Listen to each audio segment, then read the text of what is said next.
একইভাবে আমরা বলছি আজকে এই মুহূর্তে ক্যাবিনেট মিটিং চলছে, প্রধান উপদেষ্টাকে বলছি যে উপদেষ্টারা মিসলিড হয়েছেন, অন্যায্যভাবে এই প্রকল্পগুলোর দায়িত্ব পালন করছেন না, তাদেরকে ডিসমিস করেন।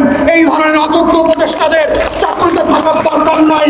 তারা দেশের জন্য বোঝা, রাষ্ট্রের জন্য বোঝা, জনগণের গণ অভ্যুত্থান পরবর্তী নতুন আকাঙ্ক্ষার জন্য বোঝা এবং এই কারণেই মহিলা এবং নারী বিষয়ক উপদেষ্টার এই চাকরিতে থাকার কোনো যৌক্তিক অধিকার থাকতে পারে না।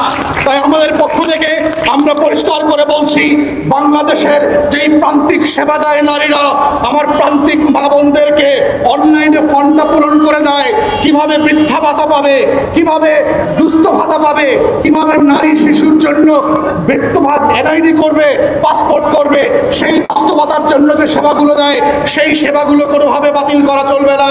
এটা নতুন বাংলাদেশের জন্য কার্যকর কোনো ন্যায্যত জায়গা হতে পারে না। ঠিক একইভাবে দেখেছি আমাদের বিজ্ঞ আইনজীবী দোলন ভাইও বলেছেন, হাইকোর্টের পক্ষ থেকে ইতিমধ্যেই প্রাইমারি রুল দেওয়া হয়েছে এবং আমরা যারা চুক্তিপত্র পড়েছি কোনোভাবেই রাষ্ট্র এই চুক্তি থেকে হাজার হাজার কোটি টাকা কম্পেনসেশন, ক্ষতিপূরণ না দিয়ে ফিরে আসতে পারবে না। সেটা আজকে করেন, কালকে করেন, আর 5 বছর পরে করেন, এই চাকুরি ফেরত দিতে হবে। তা না হলে পেনশন পর্যন্ত শত শত কোটি টাকা ক্ষতিপূরণ দিতে হবে। রাষ্ট্রের এই লুটপাট বন্ধ হওয়া দরকার। বন্ধ করে দিয়ে সেবার উপরে ভিত্তি করে যৌক্তিক ন্যায্য দাবিগুলো মেনে নেওয়ার আহ্বান জানাচ্ছি। 51 দিন ধরে যারা যেই সকল মা বোনরা আমার এখানে আন্দোলন করছে তাদেরকে কাজে ফিরে যেতে দেন, ন্যায্য যে সেবা দেওয়ার কথা ছিল তাদেরকে সেই সেবা দেওয়ার ব্যবস্থা করে দেন। এটার জন্যই তাদেরকে চাকরি দেওয়া হয়েছিল এবং সেই কাজটাতে বাধাগ্রস্ত করছেন কিছু দুর্নীতিবাজ আমলা এবং মাননীয় উপদেষ্টা মহোদয়। আমরা খুবই দুঃখিত যে এইরকম নারী অধিকারের ব্যবসা যারা করেছেন, গত 5 দশক ধরে এনজিও ব্যবসা করেছেন, তারা আজকের নারীদের পাশে দাঁড়াচ্ছেন না। তারা নারী অধিকার নিয়ে বিদেশ থেকে কোটি কোটি টাকা লুটপাট করে এনেছেন, বিতরণ করেছেন, নিজেরা বড়লোক হয়েছেন, কিন্তু যৌক্তিক দাবির পাশে, নারীদের পাশে তাদেরকে আমরা দেখতে পাই নাই।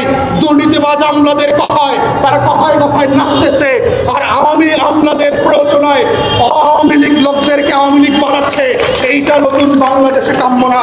তাই আমরা অন্তর্বর্তীকালীন সরকারকে বলছি, অবিলম্বে এই ন্যায্য দাবি মেনে নিয়ে এই চাকরিকে স্থায়ীকরণ করেন, তা না হলে নেগোশিয়েট করেন, কথা বলেন কোন দাবিতে আপনারা বাসায় ফিরে যাবে সেই দাবিগুলো মেনে নেন, মেনে নিয়ে ওনাদেরকে কাজে ফেরার ব্যবস্থা করেন।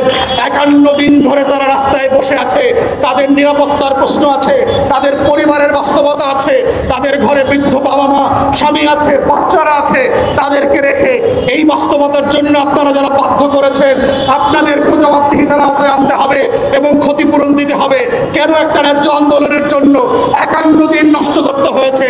51 দিন ধরে আমার নাগরিকদেরকে সেবা থেকে বঞ্চিত করেছেন। এর কোনো প্রশ্নের সদুত্তর দিতে না পারলে আপনাদেরকেও কাঠগড়ায় দাঁড়াইতে হবে। এই কাঠগড়া 24-এর গণ অভ্যুত্থানের কাঠগড়া কাউকে ক্ষমা করবে না, সেই বাস্তবতা ভুলে যাবেন না। তাই আজকে আমাদের পক্ষ থেকে এবং মাননীয় অভিজ্ঞ আইনজীবী দোলন ভাই এসছেন এই সংহতি জানানোর জন্য, এই ন্যায্য দাবির পক্ষে যারা অন্তর্বর্তীকালীন সরকারের দায়িত্ব পালন করছেন, অবিলম্বে এই দায়িত্ব, এই ন্যায্য দাবি মেনে নেবেন, ওনাদেরকে বাড়ি পাঠানোর ব্যবস্থা করেন এবং তথ্য সেবার দায়িত্ব পালন করবার জায়গা সুযোগ করে দেবেন। সবাইকে অসংখ্য ধন্যবাদ।